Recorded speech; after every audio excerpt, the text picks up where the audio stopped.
Hi, I'm Wanda from Alanda Craft, and today we're going to show you a variation on the Jelly Roll Race Quilt. Now you can make this quilt with scraps from your stash, leftover fat quarter pieces, jelly roll strips, or any fabric that you've been using for a project. So let's get on and show you how to make it.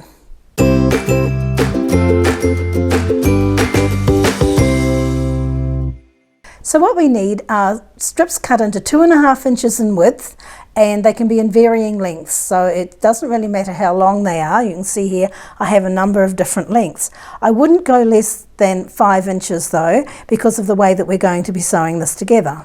So now we're going to sew our strips together. So I'll just take some random strips here, try and mix them up as much as you can. Okay, so we'll take those couple of strips just to show you what we're doing. Now we're going to sew these together into one long strip that measures approximately 1600 inches. So it's a very long strip. Now to sew them together, I take my first piece, my first strip, then I take my second strip, and I have my first strip facing right sides up. My second strip will face right side down, and I'm just going to put it over the end here. Now I'll leave a piece jutting out so I have some overlap. Now I call this an L, and I'm going to be sewing on the bottom side of the L, or the outside edge of the L. So I'm just going to pop a pin in here. Once you get the hang of this and you get to the machine, you'll just start sewing strips on and you'll find you won't need to pin. Now you want to put the needle in the down position right in that V, and you want to be right in the middle of it. Come across and you want to finish in the middle of this V here on the other side. And the reason you want to keep those the needles coming through there, sewing through there, is because you want your strips to line up nicely. Now once you've sewn it, it'll come back like this. We'll do all the trimming and I will go through all this with you in a moment.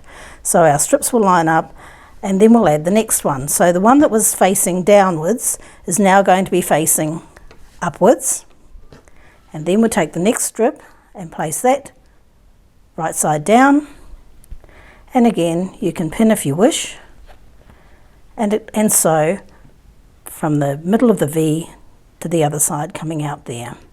And we'll just keep doing this all the way along, and we'll have these 45-degree seams, which you can see on the quilt behind me. So it looks really effective. So I have my needle in the down position, and what I'm going to do is I'm going to just push where this V is, push the material so that the needle sits in that V there. Then I'll sew across and come out of the middle of this V on this side. So I'll just do that now. Okay, just adjust it a little bit. There we go.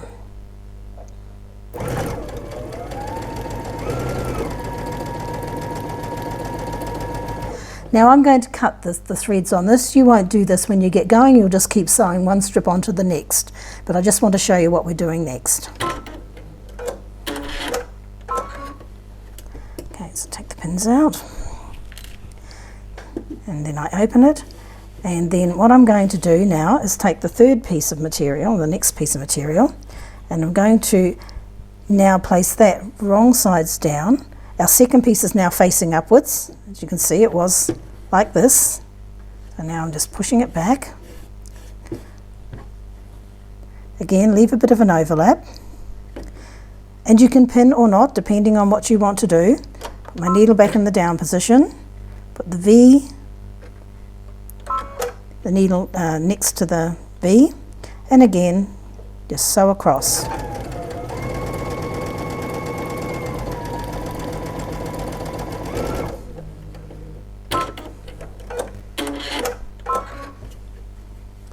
And we're going to keep doing that now. We're going to keep sewing all of the strips on, but I won't be taking them out in future. I'll just keep sewing the next one on. Now normally when I sew these bits together, I don't cut the threads in between sewing them. I just simply chain stitch the pieces together. So I'll just show you what I mean. So I'll sew this piece on.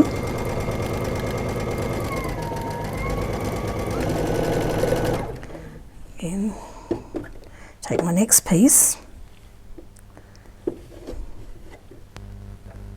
And I cut all of those chain stitches at the end when I've finished.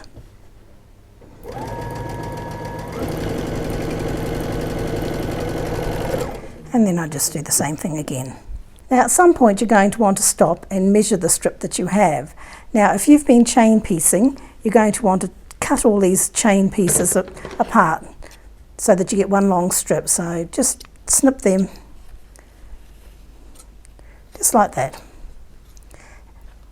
So I've cut all my chain stitch threads and so that my piece lays flat, and I've just ran it through to make sure that everything was facing the right way up. If you come across a strip that's the wrong way, you'll need to unpick it and sew it on the right way. It sometimes happens, and it's no big deal to fix it up. So now I'm going to measure my strip, and my mat is 36 inches wide. So I'm just going to lay the strip along here, and then it doesn't have to be perfect, so it doesn't matter if you're a little bit out, and I'll just pick it up and bring it up to the end here. So that's 1, 2,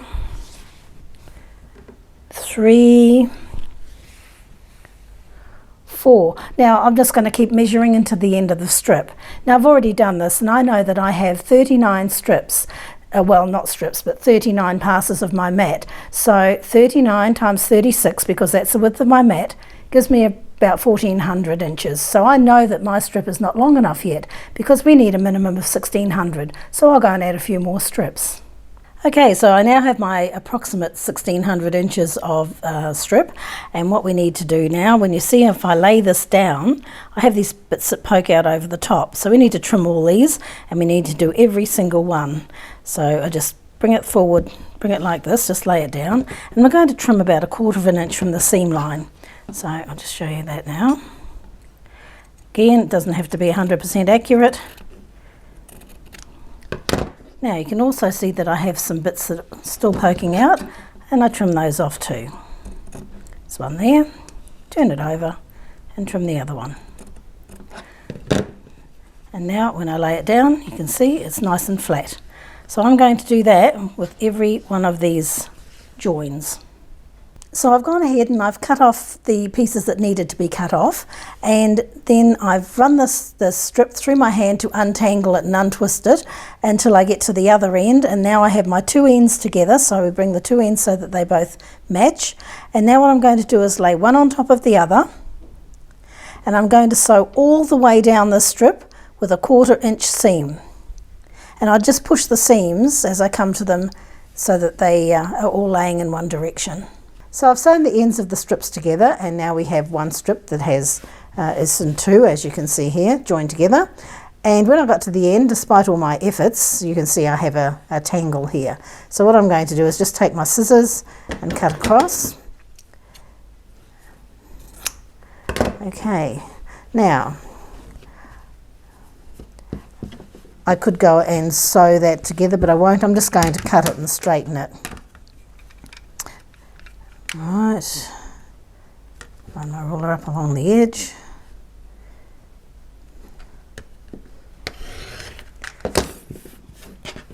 Because now I have to do the same thing again. I need to join these two strips onto these two strips to make another strip of 4 strips. So again, I run it through and hopefully get all the tangles out, and then put one piece over the other and sew together with a 1/4 inch seam all the way to the end again, like we did with the last strip. Okay, so I've sewn those 4 strips together. I have now have a piece of fabric that's 4 strips wide, and I've got to the other end, and this time I've done it right and there's no tangles. So what I need to do is, you can see here that that's the fold.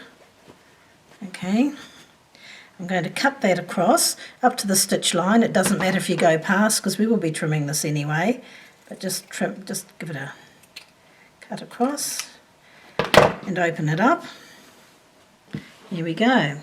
So again, I'm going to do the same thing. I'm going to run it through and make sure there's no tangles at the folded end, and I'll sew these 4 strips to these 4 strips.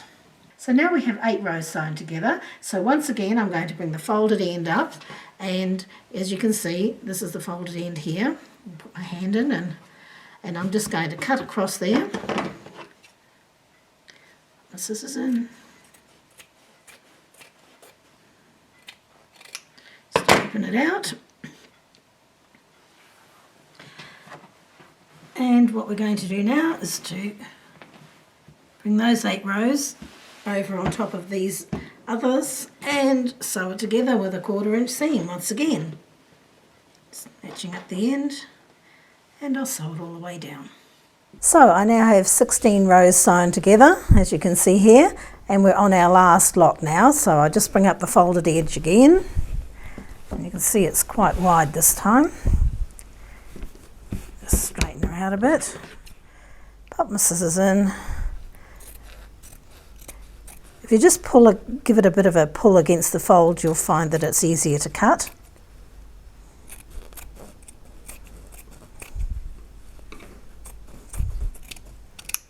Okay, and open it out. So now I'm going to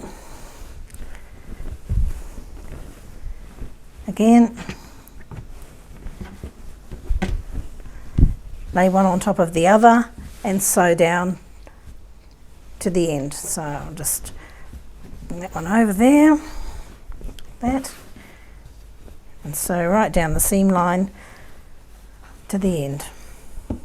So that was our last lot of sewing to get everything together. So now I'm just going to cut along the fold, as you can see here.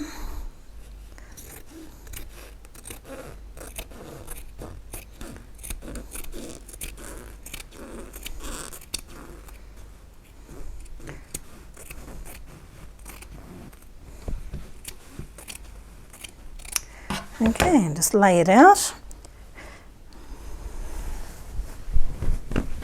And look how pretty that looks, all made out of scraps. Okay, I'm going to go and give it a good press now, and then I'll come back and show you what it looks like. So there you have it, our scrappy version of the Jelly Roll Race Quilt, and doesn't it look awesome? Now it's ready for trimming and quilting. You can finish it off now. You could just trim it and then add your backing and binding and finish it like our easiest quilt ever. Or you can add some borders if you want to make it larger, and then have it quilted and add some binding to it as well. So if you've enjoyed this tutorial, give us a thumbs up and subscribe to our channel, and don't forget to check out our website, alandacraft.com, and our Facebook page.